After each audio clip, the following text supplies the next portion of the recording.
चर्चा चल रही है भय से मुक्ति कैसे पाए। भय से मुक्त नहीं होंगे तब तक हम डरते और डराते रहेंगे। कल मैंने चर्चा की थी कि हम अरच्छा भय से मुक्त हों, अगुप्ती भय से मुक्त हों। सप्त प्रकार के भय है। दौलत राम जी ने छैडाला में कह दिया है दुख से भयभीत, और आचार गण कहते हैं कि सम्यक दृष्टि जो होता है वो भयभीत नहीं होता है।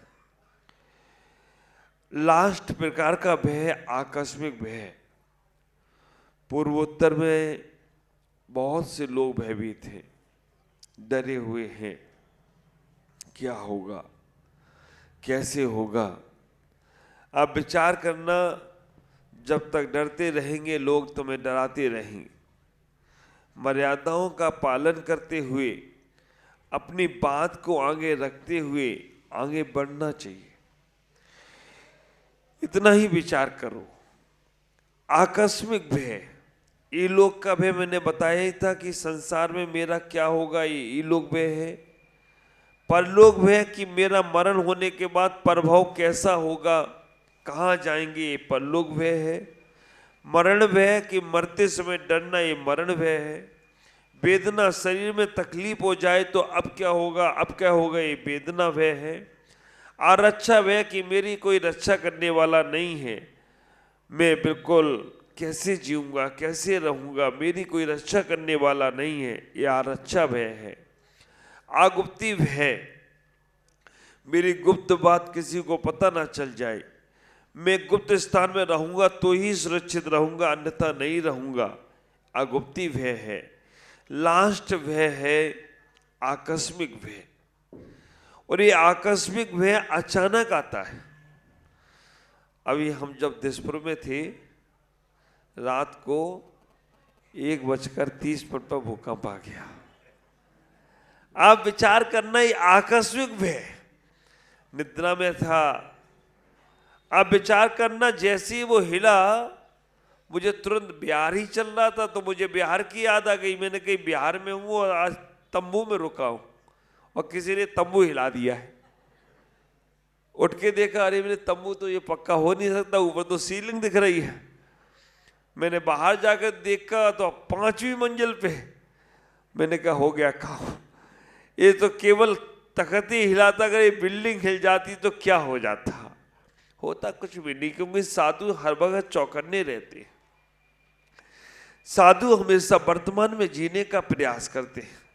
साधु का जीवन में सब कुछ त्याग है, जैसे है वैसे ही उनको जाना है। आज जाना हो, कल जाना हो, कभी भी जाना हो, तैयार रहते हैं। घबराते तो वो हैं जिनके हिसाब किताब गड़बड़ होते हैं। आकस्मिक भय, कभी बिजली गिर जाती है तो तुम डर जाते हो। आकस्मिक भय, चले जा रहे हो, पीछे से कोई गाड़ी आ जा रही है तो तुम डर जाते हो। आकस्मिक भय, घर में तुम बैठे हो और कोई बड़ा व्यक्ति आ जाता है तो तुम डर जाते हो।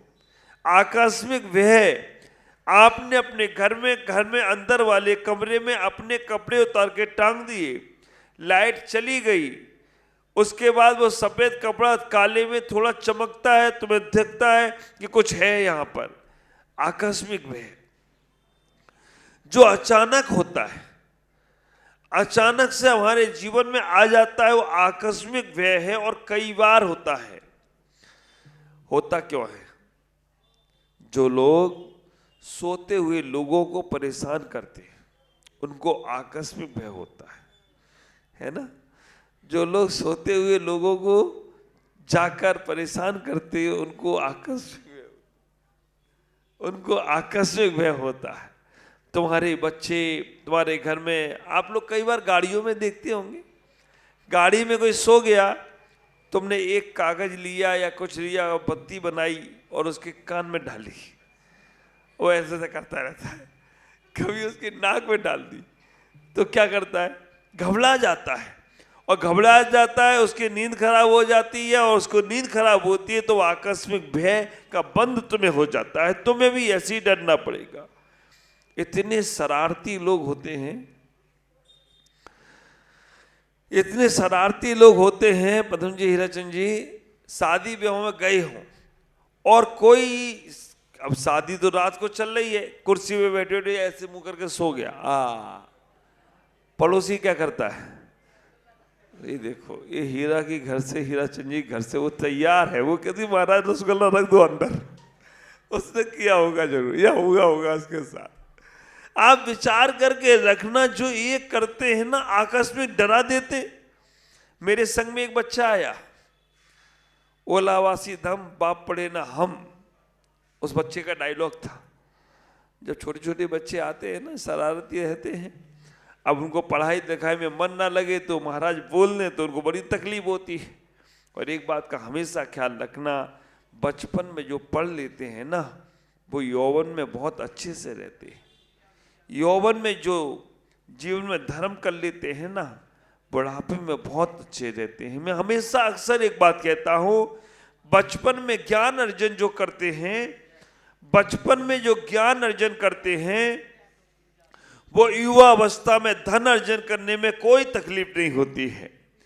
जो युवा अवस्था में धन अर्जन करते हैं, उन्हें बुजुर्ग अवस्था में पुण्य अर्जन करने में कोई तकलीफ नहीं होती है। और जो बुजुर्ग अवस्था में पुण्य अर्जन करते हैं, उन्हें आत्मा के विसर्जन में कभी कोई तकलीफ नहीं हुआ करती है। उनका मरण कभी भी हो जाए, उन्हें बहुत आनंद आया करता है। बचपन में ज्ञान अर्जन करो, यौवन में धन अर्जन करो, वृद्धापन में पुण्य अर्जन करो, और समाधि के समय आत्मा का विसर्जन हो जाए तो कोई आश्चर्य की बात नहीं है। ख्याल करके रखना, अगर तुम दूसरों को डराने का प्रयास करते हो, आकस्मिक भय तुम्हें भी होगा, अचानक डराते हो। कई बार हो जाता है, अपन कमरे में जा रहे हैं, बच्चे शरारती होते हैं, दरवाजे के पीछे छिप जाते हैं। अपन जैसे ही अंदर गए तो क्या करते हैं, वाह, और हुआ करते ही क्या होता है, और ये क्या हो गया, ये आकस्मिक भय। आप ख्याल करना, ये आकस्मिक भय जब होता है तो वो हो तो जाता है, सामने वाला डरे ना डरे, लेकिन उसको तो करबंद हो ही जाता है। मेरे संग में एक बच्चा आया और पढ़ता नहीं था, उससे डांट दे तो वो डराता था और एक डायलॉग मारता था कि ओलावासी दम बाप पड़े ना हम। हुआ क्या, फिरोजाबाद में हम अंदर सामायिक में थे, बोलते महाराज हमें जब देखो तब डराते हैं, आज महाराज को डराएंगे। वो कहीं से मिट्टी इकट्ठी करी, उसने गीली मिट्टी पड़ी थी बाहर, इकट्ठी करके एक सांप बनाया, इतना बड़ा सांप बना के दरवाजे के बाहर रख दिया। और अब महाराज निकलेंगे तो अब डरेंगे ही डरेंगे, और चुपचाप से बैठ गया। जैसे ही मैं निकला कमरे से, तुरंत उसने सांप जैसी फुंकार मारी और सांप मेरे ऊपर छोड़ दिया। उसने कहा महाराज डर ही जाएंगे। ख्याल करके रखना, डराने का प्रयास बच्चे हैं और बच्चे करते रहते हैं। एक और ख्याल करो, ये बच्चे लोग या महिलाएं या पुरुष आदमियों को डराते हैं, तुमने मेरी बात नहीं मानी तो मैं मर जाऊंगा। सबसे ज्यादा झूठा आदमी, मरता नहीं। ये पत्नियां अपने पतियों को हमेशा धमकी देती रहती हैं, तुमने एक काम नहीं किया तो मर जाऊंगी, मैं मायके चली जाऊंगी। आवाज आ रही है, तुम देखते रही हो। वो गाना पूरा क्या है, कौआ काटे, हाँ झूठ बोले कौआ काटे, काले कौए से डरियो, और मैं मायके चली जाऊंगी। तुम पति भी सोच रहा है अक्कल जा रही हो तो आज ही चले जाओ, थोड़ी तो शांति से जीवन जिए। आप विचार करके रखना, को तुम मायके की बात कर रहे हो, वो तो राज बड़ा खुश हो रहा है, प्रिय में ही है क्या, इसलिए खुश हो रहा है, प्रिय ऊपर है। अभी घर में जाने के बाद पता चलता है। मैं बताया था ना उसने 3 प्रकार के शेर, एक जंगल का शेर, एक सर्कस का शेर और एक चिड़ियाघर का शेर। ये हमारे परमानंद सागर जी बोले महाराज एक शेर और है। कौन सा, एक सड़क का शेर। कैसे, बाहर तो शेर और घर में जाता तो शेरा वाली सवार हो जाती है, शेरा वाली वाला शेर। आप विचार करके रखना, जीवन में ऐसा विचार करो। हम डराने का प्रयास करते हैं, कितना पाप का असर करते हैं। बच्चों की इच्छाएं पूरी नहीं की जाएं तो बच्चे कहते हैं मैं मर जाऊंगा। जैसा ही ये विचार आया मरने का, तुमने तीव्र कर्मों का आश्रय कर लिया, अब तुम्हारा मरण सही नहीं होगा, भटकोगे, जन्म जन्म तक भटकोगे। मनुष्य पर्याय मिली थी तुम्हें पुण्य से, सौभाग्य से, और तुमने ये भय बता दिया। आज बच्चे बच्चियां गलत काम करते हैं, माँ बाप ने बोल नहीं पाते हैं, क्योंकि माँ बाप के पास एक या दो ही संतान हैं। पहले का जमाना था 8-10 संतानें होती थी, 10-12 संतानें होती थी, एक आध दो चले भी जाए तो कोई फर्क नहीं पड़ता था। ख्याल करके रखो, पहले कहते थे 8-10 बच्चे घर में होते हैं अच्छे। जब से इंदिरा गांधी आई ना, उसने कहा हम दो हमारे दो, है ना। ये सारे हिंदुओं पे ही नियम लागू करे उसने, और किसी पे नहीं करे नियम लागू। हिंदुओं को ही बना दिया हम दो हमारे दो, बाकी को सब छूट है। मोदी जी आए, उन्होंने कहा शेर जैसा एक ही अच्छा। आप विचार करके रखना, मोदी जी आए, उन्होंने कहा शेर जैसा एक ही अच्छा। अब नया कोई आने वाला है, एक ट्रैक्टर पे मैंने लिखा पढ़ा था, उसमें लिखा था ना बच्चा ना बच्ची, नींद आई अच्छी। अब आप विचार करके रखना, ना बच्चा ना बच्ची, नींद आए, सो नहीं पाते माँ बाप उन बच्चे और बच्चियों के कारण से, क्योंकि अगर कुछ हो जाएगा तो कुछ कर लेगा। अभी हुआ ना गुवाहाटी में, एग्जाम में पढ़ा नहीं लिखा नहीं, एग्जाम का समय आया, उसने कर लिया अपना काम। 8 साल का बच्चा, 9 साल का बच्चा।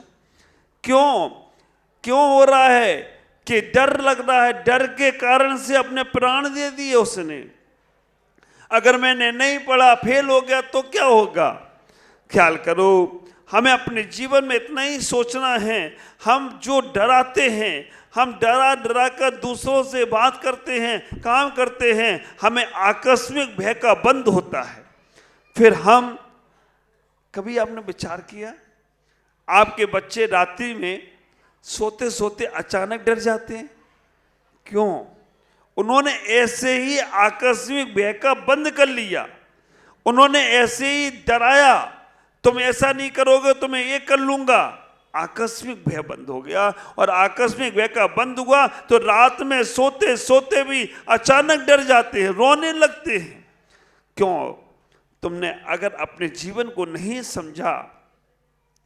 हम अपने आकस्मिक भय से बचने के लिए अपने आप को पावरफुल करें।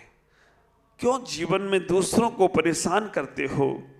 क्यों दूसरों से छुप कर काम करते हो? क्यों दूसरों के माध्यम से अपने जीवन में अपने पाप को बढ़ाने का प्रयास करते हो? जैसे जैसे तुम दूसरों को डराकर, ख्याल करना, डरता वही आदमी है जो गलत करता है। जिसके अंदर पाप होता है वो ही डरता है, और कभी कभी वो भी डरता है जो ओवर कॉन्फिडेंस में जीता है। ओवर कॉन्फिडेंस वाला व्यक्ति, जब उसका सब कुछ सच सामने आता है, तब उसके पास कुछ बचने का तरीका नहीं रहता है। उस वक्त वो सोचता है मैं मर जाऊं। ख्याल करो, 3 चीजें ऐसी हैं संसार में जो एक बार मौका देती हैं। अगर उस मौके को हमने समझ लिया तो हमारा जीवन बहुत अच्छा होगा।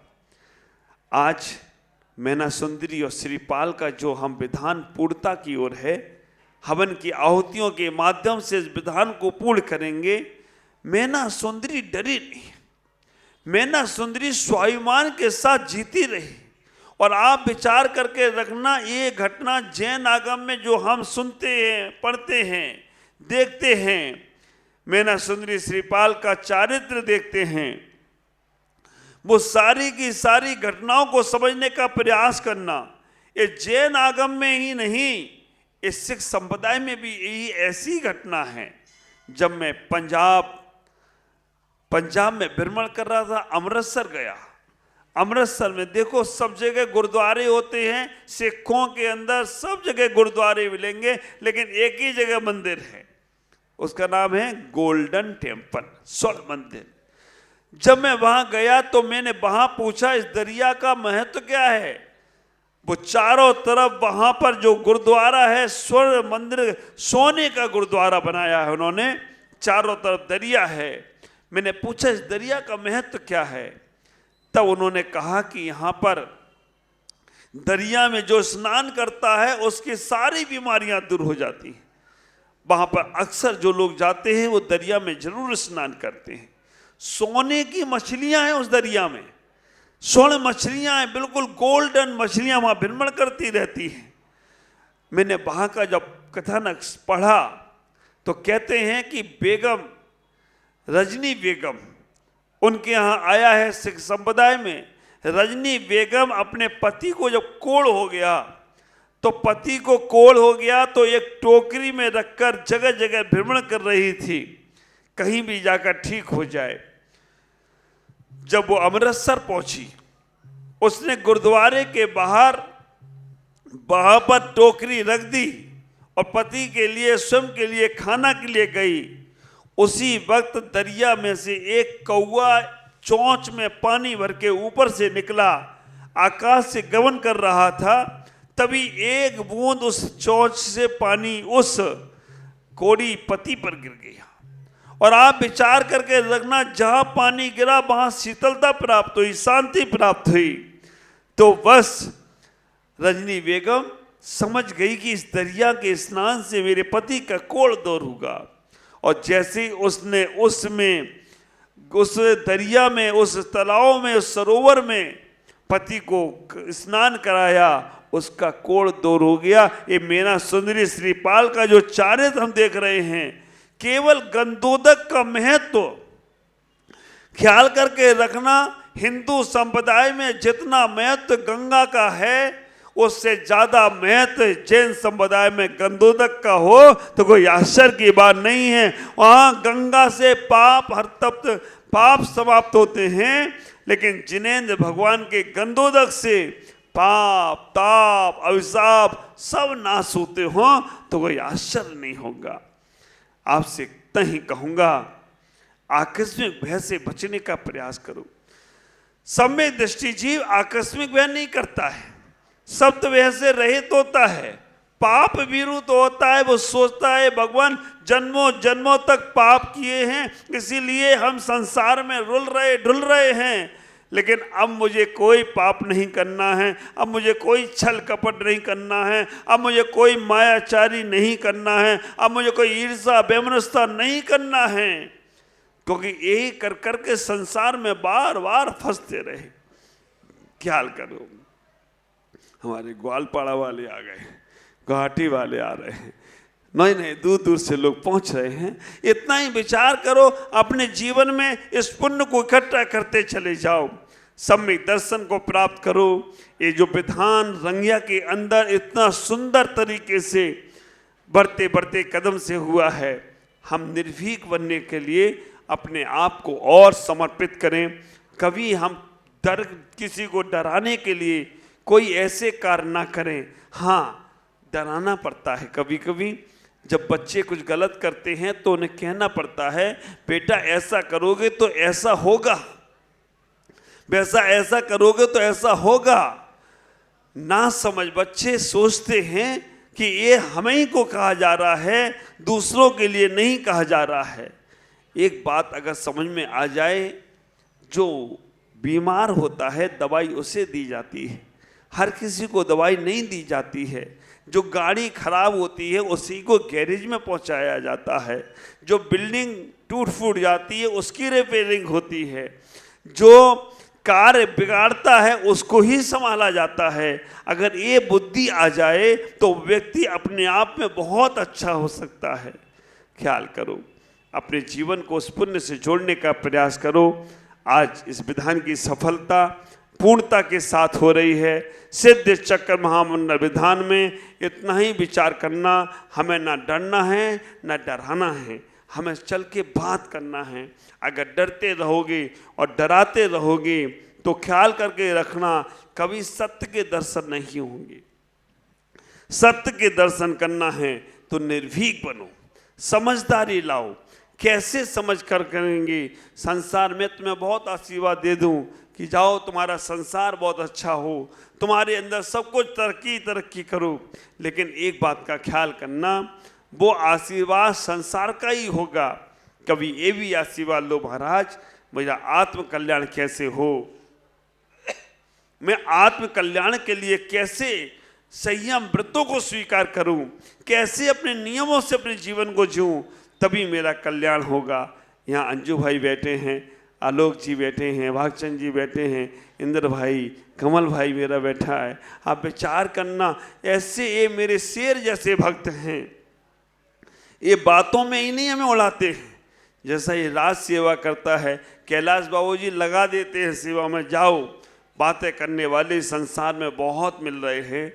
अभी मुझे एक ज्ञान होने लगा, ग्रंथों से पढ़ के नहीं हुआ, लोगों को पढ़कर हो गया है कि बातें करने वाले बहुत मिल रहे हैं, काम के समय सब साथ छोड़ जाते हैं। विचार करके रखना, गुरुओं के पास जाओ तो बातें ही नहीं, अपना समर्पण भी देने का प्रयास करो। तन का समर्पण करो, गुरु की सेवा में लगो। मन का समर्पण करो, गुरु के आदर्शों को उत्कृष्टता का प्रदान करो। धन का समर्पण करो, गुरुओं के साथ बिहार में लगकर अपने जीवन को संभालने का प्रयास करो। बातें बहुत हो गई, अब अपने जीवन को देव शास्त्र गुरु की सेवा में लगाकर आत्म कल्याण का बीजारोपण करो, तभी तुम्हारा कल्याण होगा। आज इतना ही। ओम नमः जय गुरुदेव।